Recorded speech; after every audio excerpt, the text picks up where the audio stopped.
안녕, 민규쌤입니다. 지난 영상에 이어서 이제 후삼국의 통일 그리고 고려 전기의 정치 살펴보겠습니다. 교과서 34쪽부터 37쪽이고요. 프린트 14시, 11차시 내용이 되겠습니다. 자, 후삼국의 통일 과정부터 봐야 될 텐데 선생님이 요거 지도만 넣어놨고요. 교과서 35쪽 텍스트를 읽으면서 조금 더 추가를 하려고 갖고 왔습니다. 자, 최초의 후삼국은 각지 호족 세력들이 서로 경쟁하는 과정에서 후 백제와 후 고구려 그리고 신라 이렇게 세 개의 나라로 당시 한반도의 판세가 정리가 되었다라고 보시면 되겠고요. 후 백제는 견훤이라고 하는 하급 무사에 의해서 세워졌고, 후 고구려는 신라의 왕자 출신이라고 전해지는 궁예에 의해서 지금 세워졌습니다. 그런데 이 각각의 인물들은 각각 옛 고구려의 땅과 백제의 땅에서 향수를 불러일으키면서 세력을 규합했다라고 보시면 돼. 물론 강력한 리더십과 아우르는 포용력, 강력한 군사력을 다 가지고 있었겠죠. 그래서 지금 판세를 보면 이 지도는 918년 이후에 고려와 후백제의 신라가 나타나 있는데, 실제로 900년부터 901년 요때부터 후삼국이 형성되었다.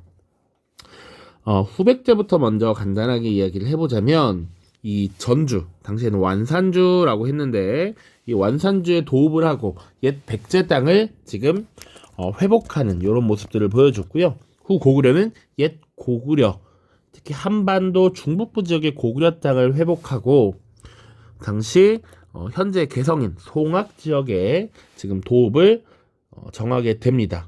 이 송악 지역을 사실은 어느 정도 장악하고 있었던 인물이 호족 왕건이라고 하는 세력이었는데, 이 왕건이 당시 궁예에게 합류하면서 궁예 후 고구려에게는 꽤나 강력한 힘이 되었다라는 것이고요. 내용들이 다 빠져 있는데, 이 903년에 이 한반도의 서남부 지역, 여기 금성이라고 합니다. 이 금성 지역을 왕건이 903년에 장악하면서 왕건이 궁예의 신임을 얻게 되고요. 후백제 입장에서는 지금 양쪽에서 후 고구려의 견제를 받는 이런 모습들이 나타난다. 그리고 왕건이 이때 이제 이 나주 지역, 금성 지역의 호족의 딸과 또 추가로 결혼을 함으로써 이 호족 세력과의 혼인 정책도 본격적으로 시작됐다라고 볼 수 있습니다. 자, 아무튼 지금 후 고구려, 후 백제, 신라가 나뉘어 있는 상황이었고, 이 지도의 내용으로 본격적으로 들어가면 당시 궁예는 정치적인 실책을 하게 됩니다. 그것을 실정이라고 하는데, 어쨌거나 호족 세력의 영향을 받지 않을 수 없었던 이 후고구려는 호족 세력들을 탄압하기 위한 이런 모습들을 보여줍니다. 그래서 호족 세력을 탄압하고 왕권을 강화하기 위해서 궁예가 노력했고요. 그리고 또 자신을 미륵불로 자처하면서 지금 불교계의 반발도 사고 있지. 그러니까 여러분들이 흔히 짤로 많이 봤던 누구인가? 누가 기침 소리를 내었어? 이러면서 막 갑자기 철퇴로 내려 죽인단 말이야. 그런 과정이 호족 세력들을 탄압하기 위한 공포 정치였다, 이렇게 보시면 되고요. 그렇게 궁예는 점점 신망을 잃어가고 당시 신망을 얻고 있었던 넘버 2 왕건을 왕으로 추대하는 것입니다. 자, 그래서 고려라고 하는 나라가 어떻게 만들어졌는가가 여기 적혀 있어요. 고려의 건국 918년이고요. 궁예라고 하는 인물을 축출하고 새롭게 왕으로 추대한 것이 918년의 일이다. 그리고 후 고구려는 사실 송악에 도읍을 했다가 이 송악 세력이 너무 강해지자 중간에 철원이라고 하는 곳으로 수도를 옮긴 적이 있습니다. 그래서 이 왕건이 다시 본인의 근거지이자 원래 수도였던 이 개성으로 다시 천도하는 이런 모습이 나타납니다. 그것이 송악천도 919년이라고 나와 있죠. 자, 이때 이제 고려, 후백제, 신라 세 개의 나라가 존재하고 있는데, 사실 이미 신라는 지방에 대한 통제력이 약해져서 이런 나라들이 등장했지. 그러니까 현실은 고려 대 후백제의 싸움이었다라고 보시면 되는데, 초기에는 이 후백제가 훨씬 강력했습니다. 왜? 일단 후 고구려의 출신이었던 여러 호족들이 반란을 일으키기도 했고요. 고려 태조 왕건에게 우호적이지 못했어. 그리고 당신 후백제 견훤을 지지하는 세력도 무시 못할 정도로 많았습니다. 그래서 고려의 왕건은 어떤 노력을 했냐면 여기 두 번째 호족 세력들을 통합하기 위해 노력합니다. 그래도 열심히 호족의 딸들과 결혼을 하게 되고 이런 모습들이 나타나는 거야. 뒤이어서 발해의 유민을 포섭합니다. 발해의 왕자 출신 대광현이라고 하는 인물이 발해의 유민들을 이끌고 고려로 들어오게 되죠. 이들을 따뜻하게 받아줘. 그러니까 발해라는 나라가 926년에 멸망을 합니다. 그 이후에 이 930년대에 발해의 백성들이 계속 넘어오거든. 이들을 포용하는 모습들을 보여준다. 그리고 신라에도 우호적인 태도를 보여줘요. 자, 그래서 고려와 후백제의 경쟁 과정에서 하나 더 봐야 되는 것들이 있는데 여긴 지도에 빠져 있지만 927년을 봐야 됩니다. 927년은 어떤 일이 발생했냐면 이 후백제 견훤이 신라를 공격하고요. 신라의 수도를 거의 쑥대밭을 만들어 놓습니다. 그래서 당시에 신라의 왕이 경혜왕인데 이 경혜왕을 자살하게 만들고요. 그리고 새로운 왕인 김부를 경순왕으로 옹립하고 돌아갑니다. 그때 신라는 당연히 자신들에게 우호적이었던 고려에게 도움을 요청해. 그래서 고려군이 물론 이제 백제군이 먼저 이렇게 들어갔고요. 이를 도와주기 위해서 왕건군이 이렇게 내려오죠.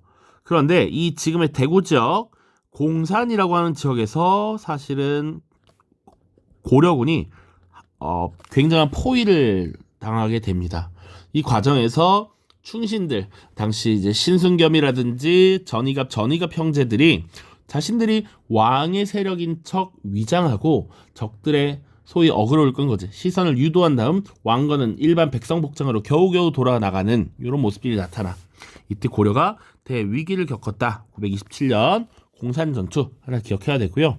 이런 후백제 우위의 후삼국 시대를 뒤집었던 것이 바로 고창전투라고 하는 전투야. 930년 지금의 안동 지역이고요. 당시 고창 지역의 호족 세력의 도움을 받아서 후백제군을 격파하면서 이제 고려가 우위에 들어가게 된다. 그 이후에 여기 지금 935년 견훤의 귀순 이런 게 나와 있는데 당시 후백제는 견훤의 나이가 거의 이제 70이 다 달았어. 이제 후계자를 지정해야 되는데 첫째 아들이 아닌 넷째 아들을 후계자로 지정을 하려고 합니다. 이에 반발한 첫째 아들과 여러 세력들이 당시 왕이었던 견훤을 금산사라고 하는 절에 감금시키고 첫 번째 아들 신검이 왕위에 올라요. 그 과정에서 분노한 견훤이 이 가까운 금성 지역으로 도망가서 이 왕건에게 자신을 의탁하는 이런 사건이 발생합니다. 그것이 935년 견훤의 귀순이었고요. 그 이후에 신라의 마지막 왕이었던 경순왕도 이 고려에 항복을 하면서 나라를 들여다 바치게 됩니다. 그러면 이제 고려와 신검의 후백제만 남은 상황인데 이 마지막 전쟁이 치러지게 되고요. 그 전투가 바로 1,2천 전투라고 하는 것이 있고 이 1,2천 전투에서 왕건이 이끄는 고려군이 승리를 하여서 후백제를 멸망시키고 지금 후삼국을 재통일하게 되었다. 이렇게 살펴보시면 되겠습니다. 되게 많은 내용인데 선생님이 사실 텍스트를 안 넣다 보니까 복잡했을 수 있을 것 같아요. 이 고려시대 지금 고려의 성립, 후삼국의 통일 요 과정 텍스트 한번 살펴보도록 하겠습니다. 자, 교과서 35쪽이고요. 필요한 내용들만 중심적으로 살펴보겠습니다. 자, 두 번째 문단부터 볼게요. 한편 신라 말 사회가 혼란하자 지방에서는 호족이 성장했다. 우리 다룬 내용이고요. 농민들의 봉기가 끊이지 않았습니다. 이런 가운데 견훤과 궁예가 독자적인 정권을 수립하면서 후 삼국이 성립했습니다. 견훤은 옛 백제 지역 완산주에 도읍을 했고 궁예는 북방지역 호족들의 지원으로 송악의 도읍을 정하고 후 고구려를 세웠다. 특히 이 송악 지역의 대표적인 호족이 바로 왕건이었다. 왕건. 자, 송악의 호족인 왕건은 궁예의 부하가 되어 후백제의 금성을 점령하는 등 공을 세웠다. 이 과정에서 사실은 왕건이 궁예의 신임을 얻게 되고요.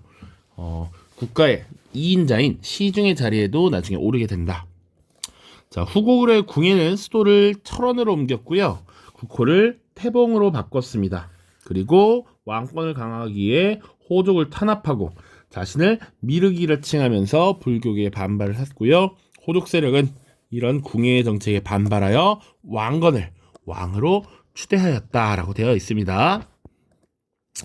왕건은 고려라는 국호를 회복하고 연호를 천수로 정한 뒤 수도를 다시 원래 자신의 근거지였던 송악으로 옮긴 것이죠. 고려 건국 직후에 후백제가 고려보다 우세했다. 궁예 지지 세력의 반란을 깨했고 옛 백제적인 호족들도 고려에 협조하지 않았습니다.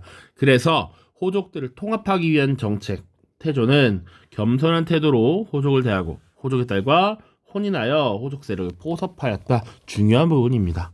그래서 이 당시 왕건이 총 29명의 부인을 29명 안 중요하지만 여러분들에게 딱 보여주기 위해서 얼마나 대단했는지 또한 신라와 합친하여 신라의 지지를 얻었고요. 그 결과 고려는 점차 후백제와의 대결에서 우위에 설 수 있었습니다.